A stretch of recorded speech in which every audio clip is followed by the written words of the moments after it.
After the popular show Flipper ended in the 60s, its dolphin star went on to have a tragic ending. There was a time in which TV was very different than it is today. There was no reality shows. There were actually some good programs children could watch with their families. In the 60s, for example, there was this show called Flipper, a television program telling the story of two children finding adventure with their pet dolphin. At the time, such a show was a smash hit, mostly because of its lovable bottlenose dolphin star Flipper. In fact, the performance of the mammal led this show to become a household name. Even today, it's a famous pop culture reference. Now, thanks to its success, Flipper went on to compete with big names in the entertainment industry. The Jackie Gleason Show, for example, was one of them. There was no doubt people loved the show, so much so that it could almost be seen as if Flipper was never going to stop being a success. In total, the program aired for 3 years, and during that time the mammal had its own merchandise, starred in a movie, and lived a good life. Still, there was something people were unaware of. Flipper was actually played by 5 different dolphins. Rick O'Barry, a former Navy diver, had helped capture them and taught them how to perform for the cameras. The dolphins in mention were Scotty, Kathy, Squirt, Patty, and Susie. Of all of them, Kathy was the dolphin that played Flipper the most frequently, so she was often most associated with the role. O'Barry trained the creatures for 10 years before any of them could actually star in the show. During that time, he developed a special bond for Kathy. He learned from her and liked the way she was. But regardless of how well behaved these creatures had turned, there was nothing that could change the fact that all 5 of them had to be taken away from their true home, the ocean. In other words, they were taken into captivity and were taught to act to entertain people all over the world. Unfortunately, things came to an end when in 1967, the NBC decided to cancel the show.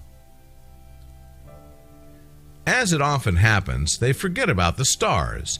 In this particular case, they forgot about Kathy. The lovable mammal went on from being a well-trained creature to being kept in an enclosure all by herself at the Miami Sea Aquarium. There, she had no contact with any other animal, which you can imagine was very hard for her.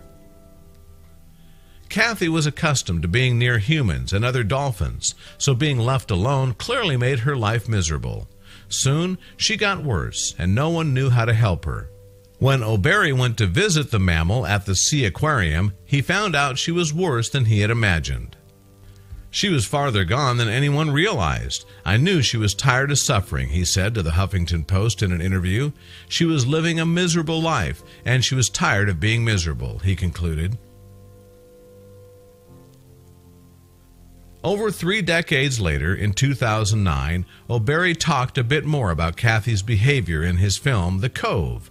She was really depressed, the trainer said in the movie. I could feel it, I could see it, and she committed suicide in my arms. Now, the concept of a dolphin committing suicide is indeed something people find very unlikely to happen. However, the former trainer went on to explain it is actually possible. According to him, Kathy stopped breathing on purpose. She continued to explain how dolphins and other whales are not automatic breathers.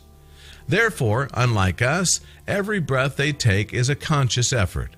Finally, as if all of that was not heartbreaking enough, O'Barry kept describing the last minutes of life lovable Kathy had. He said she swam into his arms, looked right at him in the eye, took a breath, and didn't take another one. Of course, this devastated the former trainer. He had lived with the dolphin for several years. In fact, out of all the dolphins he had trained, Kathy was his favorite. Unfortunately, just as it happened with her, other dolphins also went on to experience the same kind of depression that led them to end with their lives. And even though Kathy was the only one of the dolphins that once played Flipper that committed suicide, there were separate cases in which other dolphins were chosen to be used in different projects that also met the same end.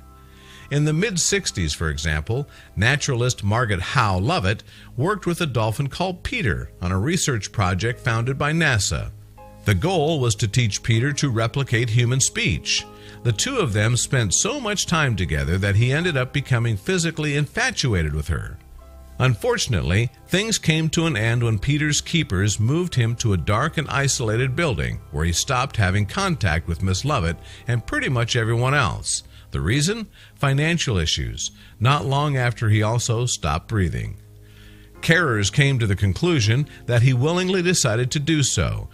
With this in mind, it was clear as water, dolphins are also capable of feeling depressed. Sadly, O'Barry learned that the hard way. "I lived with Kathy for several years," he said in his movie.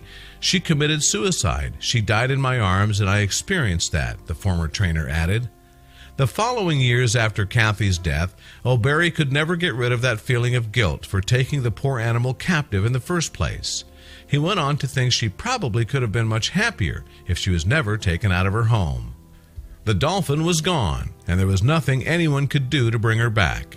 However, the unfortunate event caused the former trainer to change his life, so much so that in 1970 he formed a non-profit organization called the Dolphin Project, a charity dedicated to freeing captive aquatic mammals. And to this day, O'Barry continues to fight to prevent what happened to Kathy ever happening again.